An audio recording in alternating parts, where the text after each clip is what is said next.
नमस्कार, आपण पाहत आहात पुणे लाईव्ह न्यूज. पाहुयात दिवसभरातील ठळक घडामोडी. तीर्थक्षेत्र आळंदी परिसरातून एक अत्यंत धक्कादायक आणि मन सुन्न करणारी घटना समोर आली आहे. एका 6 वर्षाच्या निष्पाप चिमुरडीसह तिच्या 79 वर्षीय आजीची अज्ञात नराधमांनी गळा चिरून निर्घुणपणे हत्या केली आहे. या दुहेरी हत्याकांडामुळे आळंदी आणि परिसरात भीतीचे वातावरण पसरले आहे. आळंदी पोलीस स्टेशनच्या हद्दीतील केळगाव हनुमानवाडी येथील वस्तीवर हा धक्कादायक प्रकार घडला. हनुमानवाडी येथील रहिवासी संगीता दत्तात्रय गवारी या नेहमीप्रमाणे केळगाव येथील इंद्रायणी कॅन्सर हॉस्पिटलमध्ये हाऊसकीपिंगच्या कामासाठी रात्रपाळीला गेल्या होत्या. घरी त्यांची नात धनश्री सोनू दत्तात्रय केदारी वयवर्षे 6 आणि तिला सांभाळण्यासाठी शेजारी राहणाऱ्या मंगल शिंदे वयवर्षे 79 या दोघीच त्यावेळी होत्या. या संधीचा फायदा घेत मध्यरात्री एका अज्ञात इसमानं घरात प्रवेश केला. त्याने गाढ झोपेत असलेल्या धनश्रीचा गळा आवळला आणि त्यानंतर मंगल शिंदे यांच्या डोक्यावर गंभीर वार करून दोघांचाही जीव घेतला. हा भीषण प्रकार गुरुवारी सकाळी संगीता गवारी या कामावरून घरी परतल्यानंतर उघडकीस आला. घरामध्ये रक्ताच्या थारोळ्यात पडलेले मृतदेह पाहून त्यांनी एकच हंबरडा फोडला. आळंदी पोलिसांनी घटनास्थळी धाव घेऊन पंचनामा केला आहे. या दुहेरी हत्याकांडामागील नेमका उद्देश काय होता याचा तपास आता पोलीस करत आहेत. ही हत्या चोरीच्या उद्देशाने झाली की काही जुन्या वादातून या दिशेने देखील तपास सुरू आहे. या घटनेमुळे आळंदी आणि परिसरात तीव्र संताप व्यक्त केला जात असून आरोपींना लवकरात लवकर पकडून कठोर शासन करण्याची मागणी ग्रामस्थांकडून केली जात आहे. दोषींना कोणत्याही परिस्थितीत सोडले जाणार नाही. लवकरच या आरोपींना जेरबंद करू असा विश्वास पोलीस प्रशासनाकडून व्यक्त करण्यात आला आहे. प्राप्त होत असलेल्या माहितीनुसार अज्ञात व्यक्तीने बोथट हत्याराने हा खून केल्याची प्राथमिक माहिती समोर आली असून अद्याप हत्येमागचे कारण स्पष्ट झालेले नाही. घटनास्थळी पोलीस आणि फॉरेन्सिक पथक दाखल झाल्यानंतर डॉग स्क्वॉडच्या माध्यमातून आरोपीचा मागोवा घेतला जात आहे. संबंधित घराचा दरवाजा उघडा आढळला असला तरी कपाटातील मौल्यवान वस्तूंना हात लावलेला नसल्याची माहिती समोर येत आहे. त्यामुळे चोरीच्या उद्देशाने ही हत्या झाली नसल्याची चर्चा आहे. या दुहेरी हत्यामागचे नेमके कारण काय आहे याचा तपास सध्या पोलीस करत आहेत. करून लहान मुलीचा आणि त्या वृद्ध महिलेचा खून केलेला आहे. दरवाजा तुटलेला नाहीये. दरवाजा हा व्यवस्थित उघडा होता, फक्त लुटून घेण्यात आलेला होता. चाकणजवळ नाणेकरवाडीत धारदार हत्याराने तरुणावर खुनी हल्ला करण्यात आला असून आरोपीला अटक करण्यात आली आहे. किरकोळ कारणावरून झालेल्या वादातून एका तरुणावर कोयत्याने जीवघेणा हल्ला केल्याची धक्कादायक घटना चाकण येथील आरोग्य हॉस्पिटलजवळ घडली. या हल्ल्यात तरुण गंभीर जखमी झाले असून आरोपीने परिसरात दहशत निर्माण करण्याचा प्रयत्न केला. दक्षिण चाकण पोलिसांनी या प्रकरणी तत्परतेने कारवाई करत आरोपीला बेड्या ठोकल्या आहेत. या प्रकरणी रेवन केरबा कावळे वयवर्षे 45 राहणार रामनगर चिंचवड यांनी फिर्याद दिली आहे. पोलिसांनी जनार्दन तुकाराम पांचाळ वयवर्षे 52 राहणार नाणेकरवाडी तालुका खेड या आरोपीला अटक केली आहे. हा गुन्हा दक्षिण चाकण पोलीस ठाण्याच्या हद्दीत नोंदवण्यात आला आहे. घटनेच्या दिवशी फिर्यादी हे काम संपवून आरोग्य हॉस्पिटल जवळून पायी चालले होते. त्यावेळी आरोपीने पाठीमागून येऊन त्यांच्या डोक्यात धारदार वस्तूने प्रहार केला. फिर्यादीने पाहिले असता आरोपीच्या हातात कोयता होता. आरोपीने "तू मला ओळखले नाही का? मी पारधी आहे, माझ्याशी वाद घालतो का?" असे म्हणत पुन्हा डोक्यावर वार करण्याचा प्रयत्न केला. फिर्यादीने हात मध्ये घातल्याने त्यांच्या मनगटावर गंभीर जखम झाली.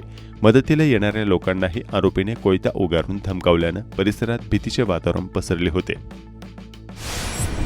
आळंदी येथे इमारतीचे बांधकाम चालू असताना सुरक्षेची पुरेशी काळजी न घेतल्यानं एका मजुराचा उंचावरून पडून मृत्यू झाला आहे. मजुरांच्या जीविताची खबरदारी घेण्याकामी हलगर्जी केल्याचा ठपका ठेवत आळंदी पोलिसांनी संबंधित ठेकेदाराविरुद्ध गुन्हा दाखल केला आहे. पोलिसांनी वैभव कसपटे राहणार आळंदी या ठेकेदाराच्या विरुद्ध गुन्हा दाखल केला आहे. ही घटना आळंदीतील भाजी मार्केट परिसरातील एका नवीन इमारतीच्या बांधकामाच्या ठिकाणी घडली आहे.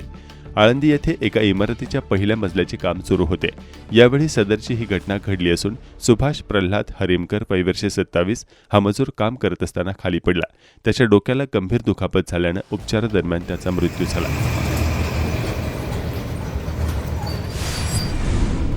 खेड तालुक्यात अवकाळी पाऊस पाठ सोडण्यास तयार नाही. खेड तालुक्यात गुरुवारी 2 एप्रिल 2026 रोजी देखील सायंकाळी 4 नंतर काळेकुट्ट ढगाळ हवामान आणि विजांच्या कडकडाटात दमदार अवकाळी पावसांच्या सरींनी हजेरी लावली. खेड तालुक्यातून अनेक ठिकाणी पिकांचे नुकसान झाल्याचे स्थानिक शेतकऱ्यांनी कळवले आहे. विजांच्या कडकडाटासह बुधवारी सायंकाळी खेड तालुक्यात जोरदार अवकाळी पाऊस झाला. काही भागात तासभर तर काही भागात 2 तासापेक्षा अधिक वेळ पडलेल्या पावसानं रस्त्यांसह शेतात पाणीच पाणी केले. अवकाळी पावसानंतर चाकण शहर आणि लगतच्या ग्रामीण भागात वीज पुरवठा खंडित झाला. त्याचबरोबर सोसायटीच्या वाऱ्यामुळे अनेक ठिकाणी विजेच्या तारा तुटल्याचे वीज वितरणच्या अधिकाऱ्यांनी सांगितले. आळंदीत विजेच्या कडकडाटासह पावसाची जोरदार हजेरी लावली. खेडच्या पश्चिम भागाला देखील पावसाने चांगलेच झोडपले. कडते परिसरात शेतांची तळी झाल्याचे स्थानिक शेतकरी सोमनाथ नाईकडे यांनी सांगितले. खेड तालुक्यात आज सर्वदूर अवकाळी पावसाने जोरदार तडाखा दिल्यानं बाजरी पिकासह भाजीपाल्याची धुळधाण झाली, तर आंब्याची गळ झाल्याने आंबा उत्पादनाला जबर फटका बसल्याचं चित्र पाहावयास मिळत आहे.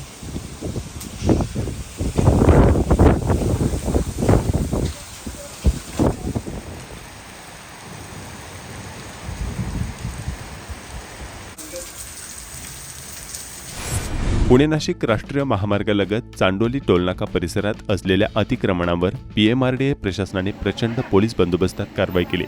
2 जेसीबीच्या सहाय्यानं अतिक्रमण काढण्यात आले. यात भाडेकरूंचे मोठे आर्थिक नुकसान झाल्याच्या तक्रारी करण्यात आल्या.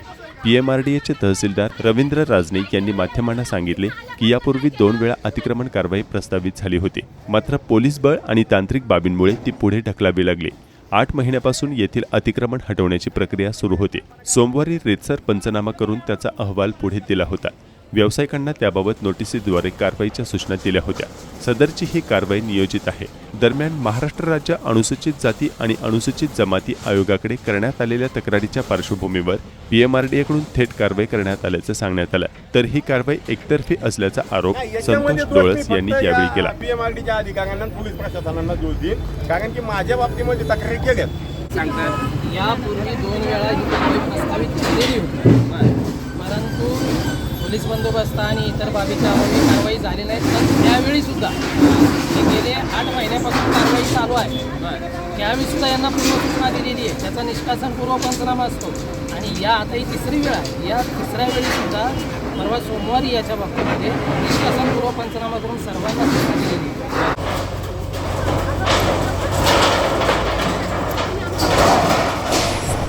पिंपरी चिंचवड पोलीस आयुक्तालयाच्या हद्दीत अंमली पदार्थ विक्री करणाऱ्यांच्या विरुद्ध विशेष मोहीम राबवली जात असताना गुन्हे शोध पथकाने मोठी कारवाई केली आहे. पोलिसांनी एका कारसह एमडी मेफेड्रॉन अंमली पदार्थाची तस्करी करणाऱ्या 2 आरोपींना अटक केली आहे. या कारवाईत एकूण 27,55,000 रुपयांचा मुद्देमाल हस्तगत करण्यात आला आहे.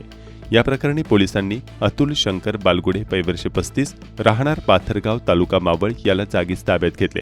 त्याच्याकडून 4,20,000 रुपये किमतीचे ड्रग्ज आणि 3,28,000 रुपये किमतीची कार असा मुद्देमाल यावेळी जप्त करण्यात आला. अधिक चौकशी केली असता या गुन्ह्याचे धागेदोरे मुंबईपर्यंत पोहोचले. पोलिसांनी तत्काळ हालचाली करून गोवंडी मुंबई येथून शाहरुख उर्फ सद्दाम इक्बाल अन्सारी याला ताब्यात घेतले. त्याच्याकडून 20 लाख रुपये किमतीचे 200 ग्रॅम एमडी जप्त करण्यात आले आहे. राजगुरुनगर हे महाराष्ट्रातील पुणे जिल्ह्यातील एक महत्त्वाचे शहर आणि खेड तालुक्याचे मुख्यालय आहे. राजगुरुनगर शहराला प्रवासी दळणवळणाच्या माध्यमातून इतर जिल्ह्यांना जोडण्यासाठी असलेले एसटी बस स्थानक आजतागायत अद्ययावत सुविधांसाठी दुर्लक्षित राहिले आहे. या बस स्थानकातून रोज हजारो प्रवासी एसटी बसने प्रवास करत आहेत. याच बस स्थानकात मोठमोठ्या खड्ड्यांचे साम्राज्य कायम पाहायला मिळत असल्याचा प्रवाशांचा आरोप आहे. निमगावच्या खंडोबाच्या चैत्र पौर्णिमेनिमित्त 50,000हून अधिक भाविकांनी घेतले दर्शन. निमगाव तालुका खेड येथे चैत्र पौर्णिमेनिमित्त गुरुवार दिनांक 2 एप्रिल 2026 रोजी सदानंदाचा येळकोट करीत भंडार खोबऱ्यांचे उधळण करीत 50,000हून अधिक भाविकांनी खंडोबाचे दर्शन घेतले आहे. उन्हाचा तडाखा तसेच अवकाळी पाऊस असला तरी भाविकांचा उत्साह दिसून येत होता. भाविकांच्या गर्दीमुळे निमगाव परिसर फुलून गेला होता.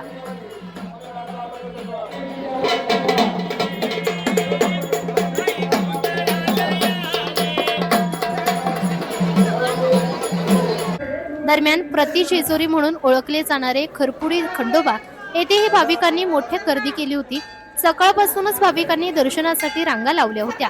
मंदिर परिसरात देवस्थान ट्रस्ट व ग्रामस्थ यांच्यामध्ये जुना वाद सुरूच होता.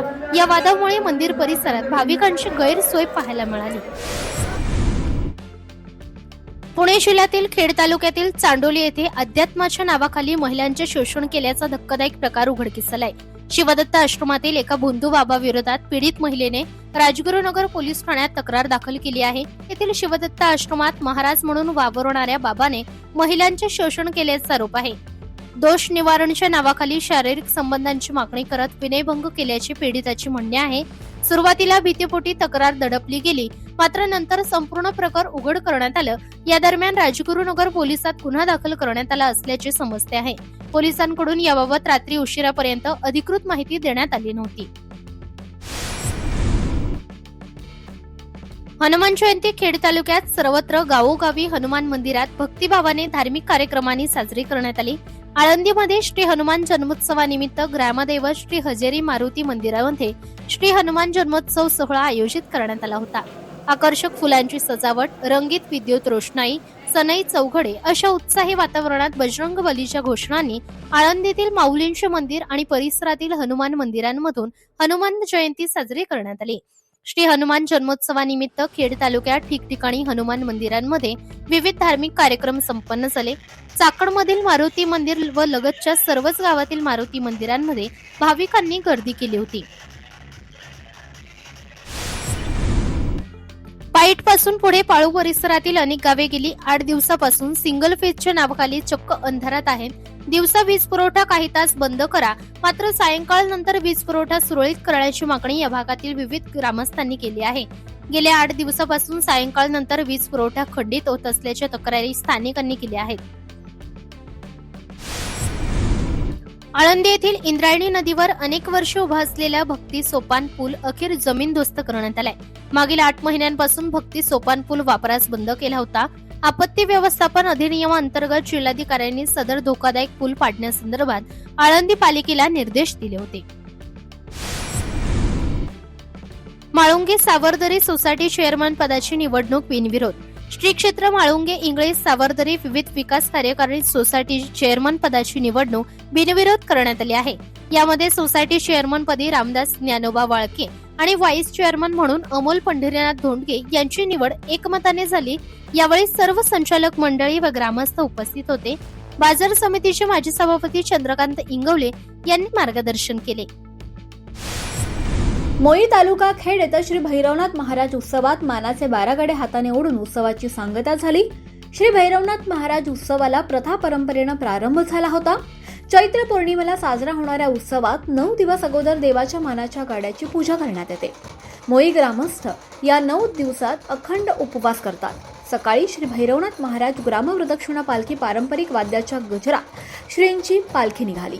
श्रींच्या पादुका, मुखवटा यावर इंद्रायणी नदी येथे जलाभिषेक करण्यात आला. दुपारी मंदिरात पूजा आरती करण्यात आली. दर्शनाला मंदिर खुले करण्यात आले. भैरवनाथ मंदिर परिसरात भक्त भाविकांसाठी महाप्रसाद आयोजन करण्यात आलं होतं.